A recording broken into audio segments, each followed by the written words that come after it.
Hello YouTube. So I want to do a quick video, just something easy to listen to. I'm gonna quickly run through some slides of just things you may not know of different champions in TFT set 10. A lot of champions, especially because there's headliner bonuses, chances are everyone's not just reading them all. So I want to talk about the ones that are like very unique. You know, a lot of them are just like more health, more damage, whatever. Let's start with Kennen. So chosen Kennen, he actually heals himself for 4% of his max health per bolt. Now, that's nice because he throws 2 bolts, right? So he heals himself for 8% of his max health. But if you also give him his bling bonus, he throws 2 more bolts, and it works like this, right? So he's essentially healing for 16% of his max health. And Mortdog's patch rundown, he said this is too much. They're nerfing it next patch down to 2%. So yeah, it's getting nerfed in 13.24. At the time of this video release, it's 13.23.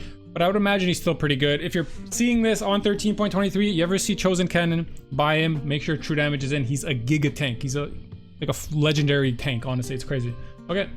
Okay, Annie. So I'm sure a lot of you guys know Annie. We've been talking about her best build being double Shojin. I just wanted to explain why really quick, because they're changing her super fan item from Jewel Gauntlet, from Spirit Shojin to Jewel Gauntlet. So I don't want anyone to get like baited into, oh, maybe I'll go back to blue buff. I want to talk about why blue buff is not bad, just really quick. Annie's mana cost is 50. When you put in emo, you lose 20% of your mana cost. So, you know, 20% of 50 is 10. It brings it down to 40. You give her 2 Shojins. She's getting 20 mana per auto. She casts every 2 autos.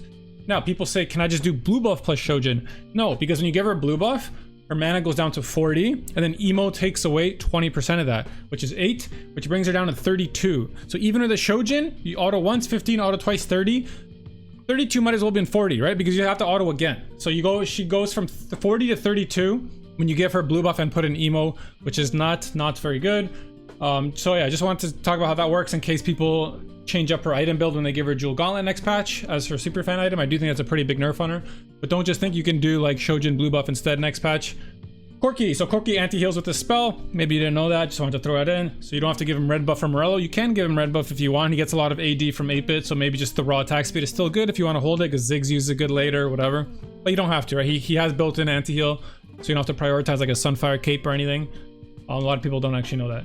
Aphelios. So if they target that Aphelios ult dies, you will stun all the enemies within 1 hex. So this is really nice to know, because if you're running, especially if you're playing Heartsteel, you want to kill as many units as possible. Not only just to save health, but also gives you more stacks. Or if you're playing like Senna carry, you want to put your Aphelios and your Senna, make sure they're targeting the same unit, right? So we look here. So if we ever were to spread out our units like this and Senna's our item holder, she will probably kill whoever she wants here. Well, Aphelios will just kind of hit targets here and do nothing. He doesn't do much without items. If we do this here and make sure they attack the same tank, we can make it so while Senna does all the damage, hopefully Aphelios kind of gets the finishing blow with his ult. Obviously, it's kind of hard, but Aphelios' ult does have a lot of damage. So if you hit a low health target, it's quite nice. And then if that did happen, and we fought, you know, someone with like 3 frontliners and a Kennen behind, if we killed this Neeko, all of these units would get stunned as well. Very big for turning fights. It's a mechanic not a lot of people know of. Yeah, so that's Aphelios. Garen. So Garen's headliner bonus is the highest raw health in the game. He gets plus 400 health for being your headliner. This isn't inherently broken, but every other unit that gets health, it's usually like 5 armor, 5 MR, 200 health, or like a little bit of AP, 100 health, which we'll see later. Garen just gets flat health, which is kind of crazy because he's a 2 cost. If you were to slam gargoyles, let's say you slam gargoyles and then you see Garen headliner, I think it's worth considering, because if you have that much health, plus he gains more with his ult, he can actually go like infinite early game. It's really hard to kill headliner Garen if you give him a lot of resists, because resists are more effective the more health you have, right? You have to chew through more health with that armor and MR. I also think Titans is good, but Titans not really an item you're trying to slam these days. But yeah, if you're looking for a tank, you run into Garen headliner, consider him if you've already slammed kind of like gargoyles or adaptive helm. It's really, really good as a tank. Gragas. So Gragas ult, he chills. He does this long jug, he heals himself, and he looks down or something, and then he chills in a 1 hex around him. Not the biggest deal ever, but because his cast is so long, you kind of want to make sure he doesn't just get insta-killed. We don't want Gragas to just get like free fired on here, because he probably won't even get the full duration of his ult. When his full ult gets like used, he's a very good unit early game. He falls off hard, of course, but let's say there was like a unit here and only our tanks are hitting Gragas. So our tanks hit this Gragas. If he heals that health and then slams, and now all our tanks get chilled, like we're probably going to lose that fight. He got so much value out of his ult. So try to, if you're using Gragas yourself, try to make sure he's not just getting focus fired down right away. He wants to take a little bit of damage, heal up, and then chill everyone around him. it's a long cast time. So if he's getting focus fired, he might just die. Kayle's ult shreds, which is reducing MR. Not the biggest deal ever, but if you had a magic damage user beside your Kayle, you want to make sure they're beside each other because Kayle will shred the MR for them. Seraphine's headliner bonus is actually really good if you have a Shojin. It's very unique. So every second cast, she'll actually throw a third cast, essentially that's reduced. This is really good if you have Shojin because it means she's casting a lot. She has 60 mana. So if you have a Shojin slammed, which a lot of people are because it's good on a lot of late game units, and you see Seraphine headliner, consider using it. So Twitch's spell scales incredibly well with critical chance, right? So if he crits, it'll explode and create another shard. So you might think Twitch is an executioner, I don't need to build IE. IE is really good on champs like this. We'll talk about Samira in a sec too, because IE gives 35% critical strike chance, and they changed IE so if you can already crit, so even if you already have executioner, your crits just do more damage. So it's a really good item on Twitch if you're playing reroll punk and you want to give an item to Twitch, or if you're just using it as an item holder and you slammed IE, it's really good to have a high critical chance on Twitch. Even though his spell, even though his trait already gives him the ability to crit, IE is still really, really good, and you want to prioritize critical strike chance. Okay, so Amumu, as you should probably know, when he gets attacked, he gains 4 armor. Now, the other thing is his headliner gives him some health, and it also makes it so he gains MR with this stacking ability. So he gains armor, MR, and he just has higher health. He's like an unkillable Giga Tank when you buy him as your headliner. It's crazy. So consider using him as your headliner if you need some frontline, and try not to make sure he doesn't get focused down really hard. Give him a lot of health so he has time to stack up. Lux, a lot of people don't know this one. Her headliner ability is that her spells can now crit. This doesn't mean that you should never build Jewel Gauntlet on her, as we talked about with Twitch. Jewel Gauntlet has the same effect, where if you can already crit, it just gives you more crit damage. But yeah, you don't have to. If you find a chosen Lux and you're like, oh, I don't think she'll one-shot anything without these crits, I only have like Guard Breaker plus Shojin. Like she can still probably do a lot of work because her spell will inherently crit if you buy her as your headliner. A lot of people don't know that one. So MF. One thing about MF is she gets a lot of attack speed if she kills a target with her ultimate. A lot. 40%. It's like almost like stacked Gwinsus. So you usually want to position her so she doesn't hit like the fattest tank on the enemy team first. So here's a good example with Illaoi, who's a very popular unit.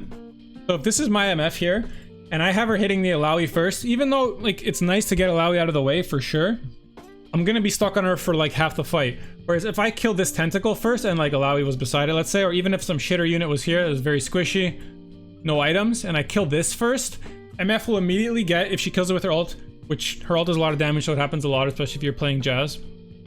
She will kill this, and I'll have a bunch of attack speed to chew through this Illaoi way faster than if she just kind of got stuck on it herself.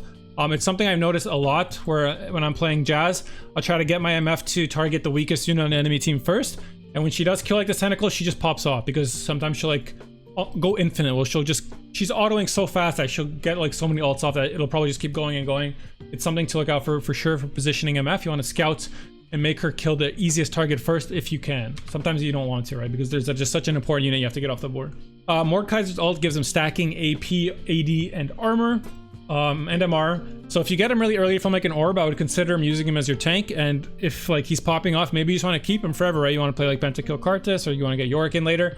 And his headliner bonus also gives him even more AP scaling. So yeah, his headliner bonus is a unique one where if you find it early Mord, he can essentially infinitely scale. But depends how long you feel like keeping him. This says Mordekaiser again. Whoops, it's Neeko. So Neeko's headliner effect is very unique, and it's kind of weird. It's not something I think you will play around a lot, but it's worth considering.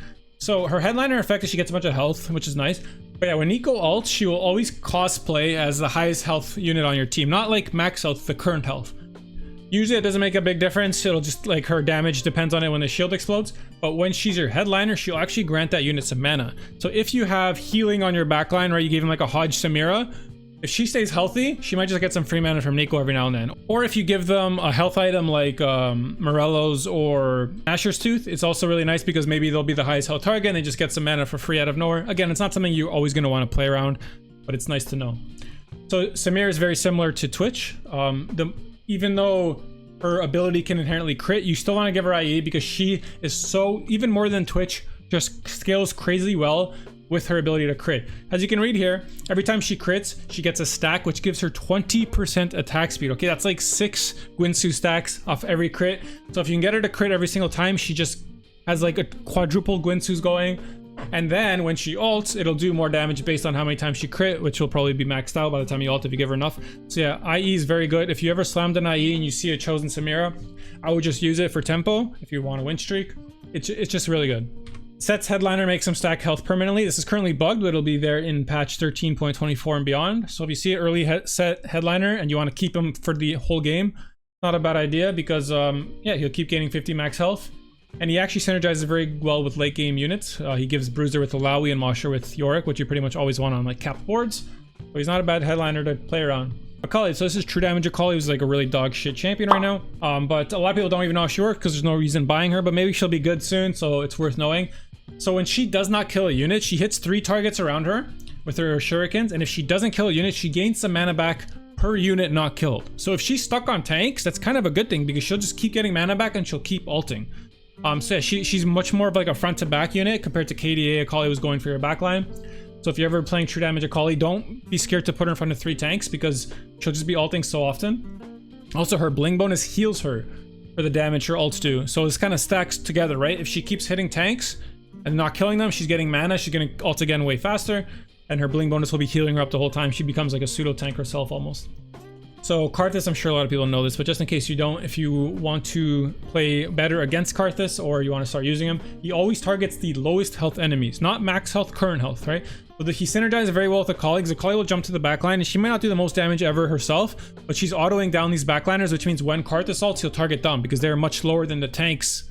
Usually, like, tanks will be lower because they're the one tanking, right? The backline is going to stay full health for much of the fight. If you want to fight against Karthus, let's pretend MF is a Karthus here. Sometimes you want to put some tentacles back here, so Akali will hit these, and then Karthus will ult them, and they're kind of wasting their ults, which is nice. A lot of people probably know that one, but worth talking about because he's very popular. So Poppy, I think, is a very underrated unit as just a tank. Sometimes I'll get Poppy chosen and I don't know what to play it or whatever. I'll play it for now. I'll sell it later because she's just so crazy tanky. Her ultimate gives her 100 armor and MR for 6 seconds, okay? She can pretty much keep this up forever if you have emo in and she's tanky enough. So yeah, don't sleep on Poppy. She's so tanky. It's very hard to chew through this champion, especially when she's 2-starred. If you're lacking frontline, I would play her. So Thresh's headliner effect's very unique. It reduces his maximum mana by 25, which is huge because Thresh actually heals when he ults. So not only is he going to heal more, which it kind of makes him more tanky by giving him less mana because he's going to cast more often, it's just going to CC a lot more, right? If you're facing like a lobby and they have a lot of melee carries like Katarinas, Zeds, Yasuo's, Qiyanas, whatever, Yorick's on the board because it's late, Thresh can keep these. If you have chosen Thresh or you see it, I would consider just buying it for a while until you get to, like, you know, the part where you want to cap your board, because he'll just CC these units, heal up, CC these units, heal up. It's very hard to get through. He's very good. I've never ever been disappointed buying chosen Thresh, even when it was like country and I don't even have 2 Guardian in. I'll buy it. It's like surprisingly lots of tank, lots of utility. Twisted Fate's cards actually reduce MR by 1 each. He throws a bunch of them, 21.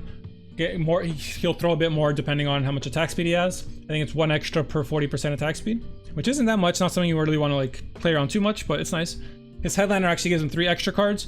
The nice thing about this is that this MR shred does not count as Sunder, or is it whatever.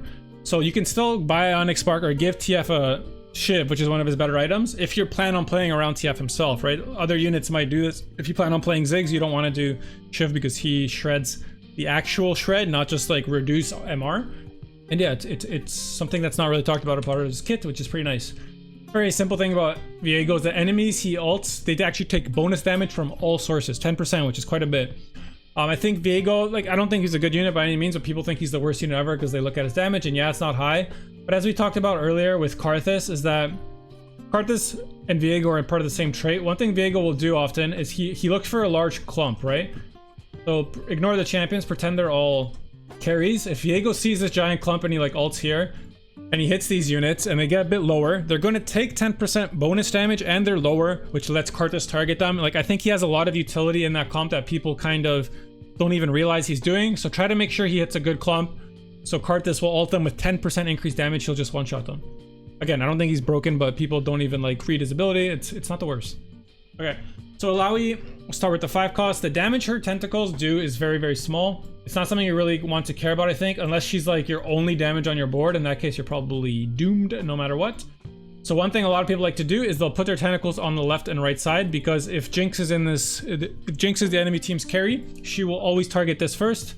If she's on this side, she'll always target this first, because what you want to do with tentacles is that they kind of give you like your own pseudo phony Omega frontline if you play them like this, because when one dies, Illaoi ults, it'll come back, and if Illaoi stays alive long enough, she's just adding so much more effective health to your board that's hard to chew through. Sometimes people put them back here so like they get the slam. I don't think the slam does very much damage. It's not really worth 120 damage. Yeah, it's okay. It's not the worst, but like late game, that's much less than just giving your time for like your Jhin to scale up. So Jhin is a unit that a lot of people don't know exactly how he works, just that you should maybe build a mana item. I just wanted to talk about it quickly. So he has a 50 mana cost, but he gains 10 bonus mana when he autos. So every Jhin auto just gives him 20 mana. And he has 50 mana, so you give him Shojin, instead he gets 25. You give him blue buff, that goes down to 40. He gets 20 plus 20. You'll always set up new snipers every 2 autos instead of 3, and this is big because he kind of does nothing until there's 4 snipers out, so this is very, very nice. His headliner effect also gives him +1 of the sniper right away off the bat, which is also very nice. I think it's one of the better like unique ones because it gets him ramping way quicker, and I think yeah, it's just cool. Kayn's ult chills, which is slows attack speed. This is kind of nice because you can get him to get to the back line very quickly if you're playing edgelords.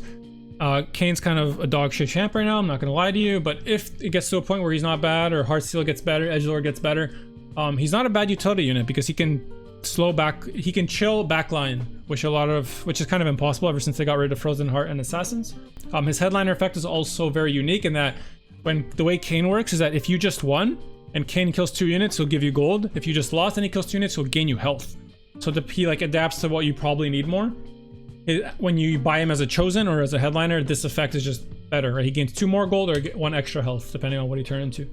So Lucian reduces armor for the rest of combat. This is a very like underrated utility of his kit. It's very, very good. And it doesn't count as Sunder, very similar to TF. So you still, and you probably should still buy like a Last Whisper or have a frontline item that does it as well. And yeah, it's very good. Even if you have Jhin carry, you're probably going to want to play MF plus Lucian anyway. You want to make sure Lucian's hitting targets that Jhin will also hit with his ult, because he's reducing their armor by quite a bit for the rest of combat. It's very nice. So Qiyana steals items, which is their most common use. People usually know about this. It's probably why you play her. And it's important. It's pretty much 99.9% of the time what you want her to do is just put her in front of a tank that has the best items, because she'll throw those items to your tanks instead. And she kind of just gives you better frontline. A lot of people don't know this. It's worth knowing. If she hits a unit that doesn't have any items, she does so much true damage. So she could just erase units off the board. You're probably going to want to farm items instead, but it's worth noting that that's an option, right? Maybe there's a unit who has no items on the enemy team but has a really nice ultimate that you don't want them to get off. You could put your Qiyana in front of them. She might one-shot it. Also, her headliner bonus gives her permanently stacking AD. So if you see her really early into your level 9 roll, maybe and you're a lot of health, maybe it's worth playing as she can kind of get up there. I wrote bling bonus here, but I meant headliner. Headliner bonus is like a little mini Gwynsu's for Sona. She gains 1% attack speed every time she autos, which is very nice because Sona's autos are like utility. So she's buffing people faster and they stack. And yeah, just as a little current patch tip, you pretty much always want to use attack speed Sona. The way it works is when she ults, she gives your whole team a bunch of attack speed, and she gives them an on-hit effect where their autos do damage. And like it almost just equates to the same amount of damage as AP Sona would have done. But because you're also giving your team so much attack speed, you're generating more mana like across the board. It's really good. Play attack speed Sona. I still see people playing the AP one. It's not that great. The heal one's been bad since PB as well. Alright, Yorick's ghouls sunder enemies, so you do not need to buy Last Whisper or Even Shroud as it doesn't stack the way Lucian's does. So if you're playing Yorick, you don't need Last Whisper on him. Also, his ghouls apply things like Red Buff and Morello's. That's worth noticing as well. And every second cast Yorick does will add a very tanky ghoul, which kind of gives you pseudo frontline the same way Illaoi might. If he's your frontliner, that ghoul is even tankier. So it's worth considering if maybe you're natural, Jhin 2, you just need a frontliner. Chances are you want Illaoi, but Yorick's not bad either. If you keep him alive long enough, he'll add a lot of pseudo tankiness with this giant ghoul. Okay, Ziggs is the last one we'll talk about, and kind of the most important, because right now he's broken, but he's getting nerfed. So I want to talk about how he works now and how the nerfs will affect him. So Ziggs scales better later into a fight. Every time he ults, he throws a bomb, and then the smaller bombs kind of shatter around it, and every single ult will add more. Currently, every ult adds 2 more. It's getting nerfed down to 1, which is pretty big. These all shred, so you do not need to buy Last Whisper or Ionic Spark. If you're planning on playing Ziggs, you should not slam those items. And I just want to talk about his nerf really quick because it's kind of big. So yeah, as I said, he's going down from 2 to 1 for the bomb spread, which is already kind of like big, but the bigger deal is that his mana here is going from 70 to 75. Now you might think if you're giving him Shojin anyway, which you almost always are, that's still the same amount of autos, which is true, but everyone is usually playing for Chosen Ziggs. And what used to be the case is that Chosen Ziggs had 70 mana, and when you bought him as your Chosen, his Chosen ability, or sorry, I keep saying Chosen, his headliner effect was that he reduced his maximum mana by 10. So he went down to 60. With this Shojin, that was only 4 autos. Now he's going to 75, and his Chosen effect is going down to 70. So it doesn't even matter if he's your headliner anymore, because he's still gonna it's still gonna take 5 autos with the Shojin. It's kind of a big nerf, I think. I'm sure it'll still be good because he's kind of giga broken right now. It's worth knowing how it works. I think headliner Ziggs is a little less like, you probably still want a Ziggs 2 on your end board, but having him headliner isn't as big a deal as just having a Ziggs 2 as it is on the current patch. But yeah, that's everything. If there's anything about a champion or just a mechanic you don't understand quite yet, let me know in the comments. I would appreciate a like, a comment, and subscription if you learned anything. Stay beautiful, my friends. We're going to Challenger.